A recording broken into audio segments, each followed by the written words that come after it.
Hi ladies and gentlemen, I am Vitold and the time has come to compare the two Triumphs from the Tiger 900 lineup, so the GT and the Rally, and list the differences between them, as not everything is obvious and some differences may mean not much, while others completely change these motorcycles to the point of me actually enjoying one of them and pretty much disliking the other one, except for one feature actually. It's key to know what to pay attention to up front so that you don't put yourself in an unpleasant spot just because you believe that one of those would suit you better than the other one. Now let's first break down the differences between them, and then I'll tell you how this influences the way they ride and which one I consider better for a rider like myself.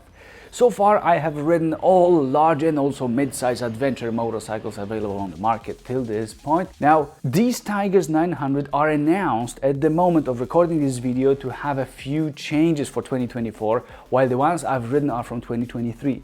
So here are first the differences for the 2024. That's not what this video is about, but just so that you know, I'm just gonna list them. So engines are modified and exhausts are also changed with more power from 95 to 108 horsepower and torque from 87 to 90 Newton meters. This is mostly at higher RPM, so when riding normally at lower RPM and mid RPM, you shouldn't really feel that much of a difference, but then at the top, any enhancements may show themselves. For 2024, the current display will be gone and the one from Tiger 1200, which is larger, will take its place. There is a bit of changes in electronics regarding ABS and making the rear brake engage along with the front, so partially linked brakes. There will also be an always on indicator serving as positioning lights. There's flashing rear lights when braking hard to warn others. I can also see some small differences inside fairings, and also there are now modified seats for some reason. Also a damped, so perhaps with less vibration, handlebar mount and differently positioned handlebar in just the Rally version. That's now going to be moved 1.5 centimeters back, but obviously I haven't tried it, so I'll refer to what I know from 2023 models and I'll focus on differences between the GT and Rally variants, as those are mostly in how they ride, and there are said to be no changes to the chassis at all now in 2024. If you'd like to see my full reviews of Tiger 900 GT and 900 Rally, head to the videos linked in the description. Many things will become much clearer, and note that I rode the GT first, so I recommend that you see that one first and then see me evolve after riding the Rally. Alright, then let's head to the first difference, which is in front rim sizes, where the GT has a 19-inch rim while the Rally is equipped with a 21-inch front rim. This obviously influences the design as well. The second difference between the two is related to that. GT's rims are cast alloy while Rally rides on cross-spoked rims. It's worth noting that all of them use tubeless tires, which is a better solution generally, as replacing the tires is easier, there are more tire choices, and it's a more advanced solution as opposed to some competitors that have gone all in terms of the old school hardcore off-road style with tube tires. Thank God they still kept electric engine starters and at least lights on those motorcycles. Ooh, relieved. Then we've got the different tires, as on the GT there are Metzeler Tourance Next tires, while Rally variants come with Bridgestone Battle-Axe Adventure tires. The fourth difference is in suspension, and it's a big one. Rally is taller because of sitting higher from the ground, having longer suspension travel and more ground clearance. So the front suspension travel in GT is 18 centimeters, while in Rally variants it's huge at 24 centimeters. In the rear, GT has 17 centimeters of wheel travel and Rally has 23. Now in terms of ground clearance, there is no official information from Triumph, and someone just went and measured it, getting around 18.5 centimeters for GT and around 22 for Rally. But the thing is that these differences here mean that there is different geometry, and so these motorcycles ride very differently. And this is where I'm going right after the list of just what's simply different. In the fifth point, there is seat height. That's the result of the taller suspension. The seats are the same, so the knee angle is also the same when sitting on them. It's often a trap in thinking here, guys. If you're tall with long legs. You won't always get more space on just a taller motorcycle, as what it does, it sits higher from the ground, in this particular case at least, but the distance from the foot pegs to the top of the seat is the same.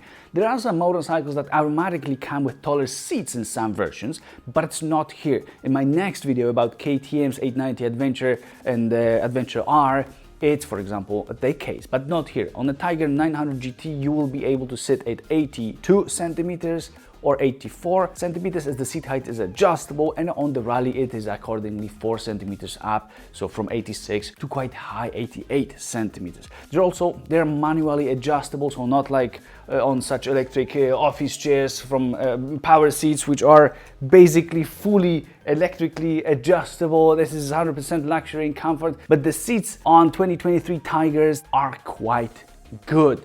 Well, they are said to be even better for 2024. Let's see what that means when they come in 2024, which probably will be when you're, that should be when you're already watching these videos. Anyway, then choosing a Rally, you used to have to expect 2 kilograms of weight more when comparing just to a simple GT, but now after limiting the Tiger 900 range to just 3 variants, there is 6 kilograms difference between the comparable GT Pro and Rally Pro. So Rally means 6 more kilograms, as it only is announced in its Pro version this time, and not the base, just Rally. So it's got those different wheels and additional protective guards, and that's additional weight. And the guard underneath the engine, along with the crash bars installed as standard in the Rally, are what makes the 7th difference between the two. But now in the 8th point on the list, the situation sort of reverses, and it is the GT in the Pro trim specifically that receives electrically adjustable rear suspension. While Rally variants are riding on different suspension setup, they only have manually adjustable suspension both in the front and the rear.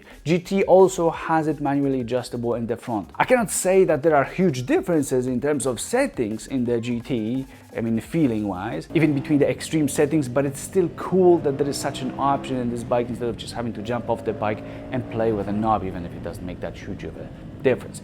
The 9th difference is pretty small, and it's that there are slightly different front fenders on these two versions. As in Rally, the fender is a bit longer in the rear part, and a larger wheel might be the main reason for that. The 10th difference is the presence or the lack of it in the form of one of the riding modes, specifically Off-Road Pro for professional enduro riders likely. Those needing the professional off-road riding mode will have to go with the Tiger 900 Rally to put next to their off-road Audi or BMW on the knobby tires likely. The GT cannot have it, and it all ends there just with a simple off-road mode. Oh, what a pity. The 11th difference in both versions is that they may wear different clothes, different colors. They don't fully overlap between the two variants of the Tiger. And the last difference here on my list is pricing, where the Rally costs more as it comes with some more elements like engine guard, crash bars, and a longer fender. The differences aren't huge, but they are there, being between 4 and 6.5% on my market. This includes 2023 and 2024, that's why I'm giving it in a form of a range. And now, how do they both ride? Since I said that they differ here, and they are for different kinds of needs of different riders, and they definitely are very different. There are 3 areas where it's mostly visible. First is position on the bikes, then overall handling, and then suspension comfort. So firstly, you will notice the different position, with the handlebar being more forward on the Rally, forcing a bit of a forward lean, which I'm not the biggest fan of, especially on adventure motorcycles obviously, and therefore I prefer it on the GT. It is also harder to follow that handlebar during extremely, tight maneuvers when you have to reach forward considerably more on the Rally. For 2024, it is changed in Rally allegedly, and the handlebar is supposed to be moved back. So check it out, as I haven't ridden the updated one. They're not here yet, but this can put it back at the hopefully right place. And this would be my complaint if it's actually fixed. If this 1.5 centimeters does the job, well, might be better, at least for me. Secondly, there is handling, and well, Rally is simply balanced worse than GT due to having different suspension and being more top heavy.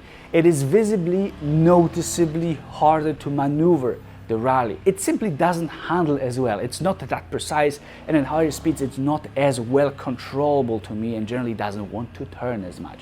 It just doesn't like it. And it's not just in comparison with the GT, which is totally fine and so much better in my opinion in all those circumstances. It's actually good. But so I understand this is a big, bold statement, but it is after riding everything in this segment.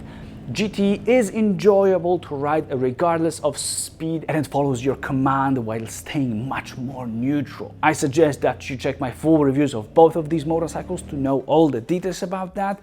And now the third aspect, so suspension comfort. And here it is an absolute blast on a rally. Yeah, that is right. GT is very good in terms of comfort. In the entire segment, I scored it very, very high here, but it's not as amazingly, and I mean really amazingly smooth and composed as Rally when riding on anything that's not perfectly smooth, unless you're riding in your living room. Now, the only downside here is that the whole bike moves up and then down when squeezing the front brake. It sort of gets on its tippy toes and then falls back down after releasing the brake. I haven't noticed such behavior on a GT. No big deal, however. So again, GT is comfortable to ride, while Rally is insanely comfortable and it swallows all the bumps even better. Great for long highway rides or simply uneven roads. And this is where the bike may actually make a lot of sense.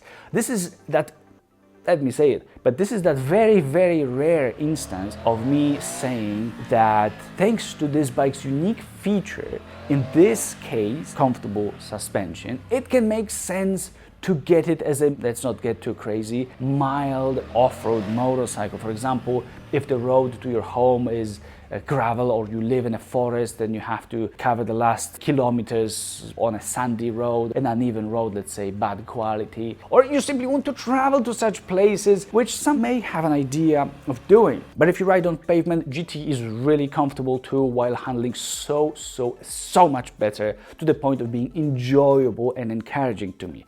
I've given the GT an 8.5 out of 10 score, while Rally received from me 7 out of 10 in my full reviews. GT will also be great in the city and good outside, while I wouldn't want to ride the Rally in the city.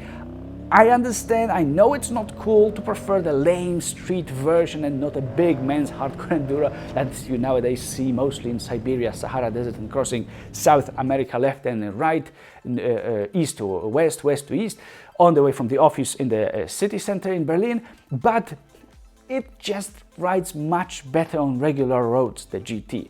That is my take. Definitely ride both, or where you will actually ride them before buying one, and don't just lead with your eyes or ego, as this may end in sort of a regret later on if you find out accidentally that you could have chosen the one that would suit you better. Here it may go both ways, while my rating is based on on-road riding only. Now let us know where you ride most and which one you would be choosing, or you already chose. Maybe some of you guys still prefer the GT, even if you sometimes ride not on so smooth pavements. Thanks for watching, and see ya!